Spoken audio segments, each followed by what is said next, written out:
మేడ్చల్ జిల్లా మేడిపల్లి పరిధి బాలాజీ హిల్స్ లో దారుణం జరిగింది. గర్భవతైన భార్యను చంపి మృతదేహాన్ని రంపంతో ముక్కలు ముక్కలు చేశాడు భర్త. ఆ తర్వాత శరీర భాగాలను కవర్లో ప్యాక్ చేసి బయటకు తీసుకువెళ్లి పడేసేందుకు సిద్ధమయ్యాడు. గది నుంచి శబ్దాలు రావడంతో పొరుగింటి వ్యక్తులు వెళ్లి చూశారు. దీంతో విషయం బయటపడింది. సమాచారం అందుకున్న పోలీసులు నిందితుడిని మహేందర్ రెడ్డిని అదుపులోకి తీసుకున్నారు. వికారాబాద్ జిల్లా కామారెడ్డిగూడకు చెందిన స్వాతి మహేందర్ ప్రేమ వివాహం చేసుకుని బోడుపల్లో నివాసం ఉంటున్నారు. హత్యకు గల కారణాలపై పోలీసులు ఆరా తీస్తున్నారు.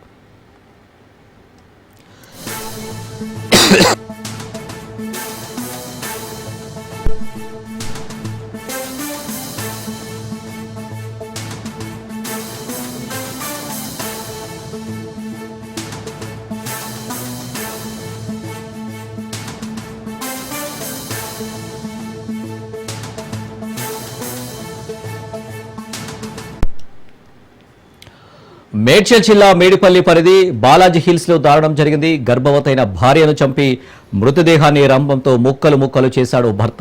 ఆ తర్వాత శరీర భాగాలను కవర్లో ప్యాక్ చేసి బయటకు తీసుకెళ్లి పడేసేందుకు సిద్ధమయ్యాడు. గది నుంచి శబ్దాలు రావడంతో పొరుగింటి వ్యక్తులు వెళ్లి చూశారు. దీంతో విషయం బయటపడింది. సమాచారం అందుకున్న పోలీసులు నిందితుడిని మహేందర్ రెడ్డిని అదుపులోకి తీసుకున్నారు. వికారాబాద్ జిల్లా కామారెడ్డిగూడకు చెందిన స్వాతి మహేందర్ ప్రేమ వివాహం చేసుకుని బోడుపల్లో నివాసం ఉంటున్నారు. హత్యకు గల కారణాలపై పోలీసులు ఆరా తీస్తున్నారు.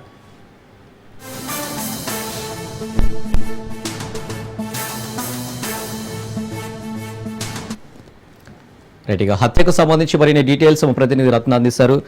రత్న, అసలు ఏం జరుగుతుంది? ఇటు భార్యలు భర్తలను చంపడం, భర్తలు భార్యలను చంపడం ఇవి నిత్యకృత్యంగా జరుగుతూ ఉంటుంది రాష్ట్రంలో.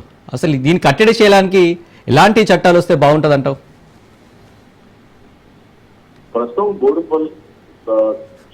బోడుపల్లో చోటు చేసుకున్నటువంటి దారుణ ఘటన మొత్తం నగరాన్ని మరొకసారి ఉలిక్కి పడేలా చేసింది.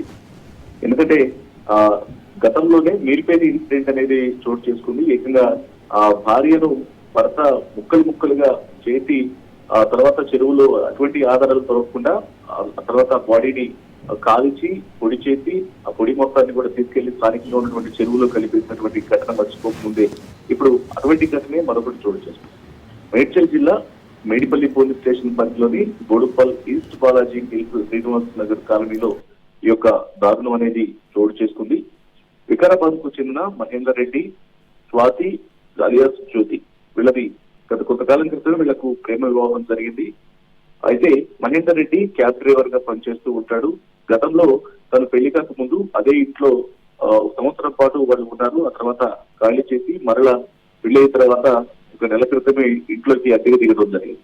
అయితే ఈ భార్యాభర్తల మధ్య చోటు చేసుకున్నటువంటి ఏదైతే ఒక విభేదాల కారణంగానే ఇద్దరి మధ్య కలిసినటువంటి గొడవ కారణంగా ఈ యొక్క ఇన్సిడెంట్ అనేది జరిగింది. ఈ యొక్క ఘటనలో భార్య జ్యోతిని అత్యంత కిరాతకంగా చంపి ఆమె యొక్క అవయవాలన్నింటిని కూడా వేరు చేసి శరీర భాగాలను వేరు చేసి వాటన్నిటిని కూడా రంపంతో అత్యంత కఠినంగా అన్నిటిని కూడా కట్ చేసి తర్వాత కొన్ని భాగాలను చెరువులో కలిపి బాడీని కూడా తరలించేటువంటి క్రమంలోనే అడ్డంగా దొరికిపోయినట్లు కూడా తెలుస్తోంది.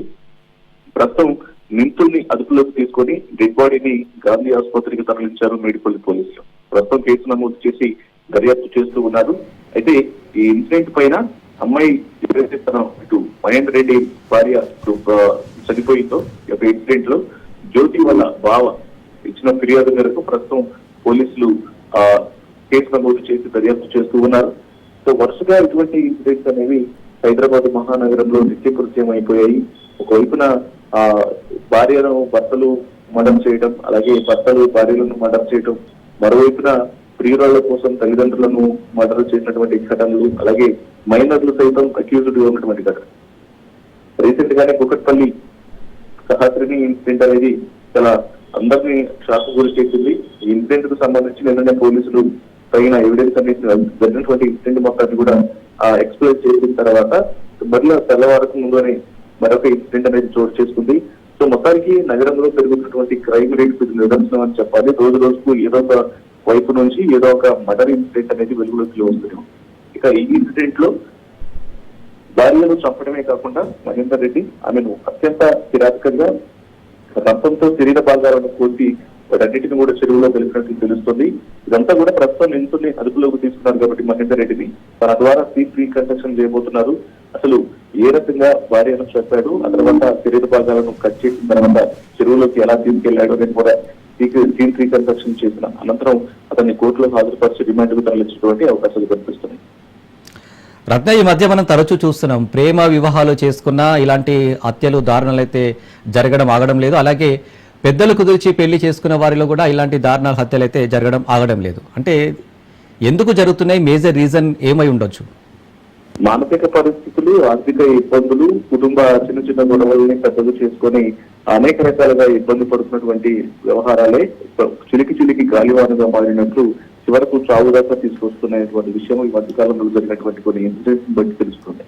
మనం మీర్పేట ఇన్సిడెంట్ లో పిల్లలని తల్లిదండ్రుల దగ్గర ఇంటి దగ్గర పెట్టింది అని చెప్పి తర్వాత తీసుకురావడం ఇష్టం లేకపోయినా సరే తీసుకొచ్చిందన్న ఉద్దేశంతో భార్యను నెట్టగానే ఆమె గోటపిల్లి గుద్దుకోవడం, రక్తస్రావం కావడంతో ఆమెను ఇమ్మీడియట్ గా అక్కడి నుంచి తప్పించుకోవడం కోసం శరీర భాగాల మొత్తాన్ని కూడా స్పృహ కోల్పోయి రక్తస్రావంతో మృతి చెందిన తర్వాత ఆమె శరీర భాగాల మొత్తాన్ని కూడా ఉడకబెట్టి ఆ తర్వాత వాటిని కాల్చి పొడి చేసి చెరువులో కలిపాడు ఆ ఇన్సిడెంట్ లో భర్త.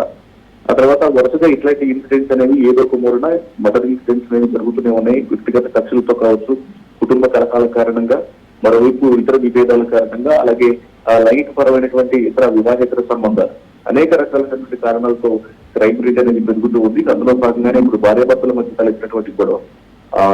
చనిపోయినటువంటి జ్యోతి వయసు 21 సంవత్సరాలు ఉంటుంది. ఆమె మహేందర్ రెడ్డి వయసు 28 సంవత్సరాలుగా తెలుస్తోంది.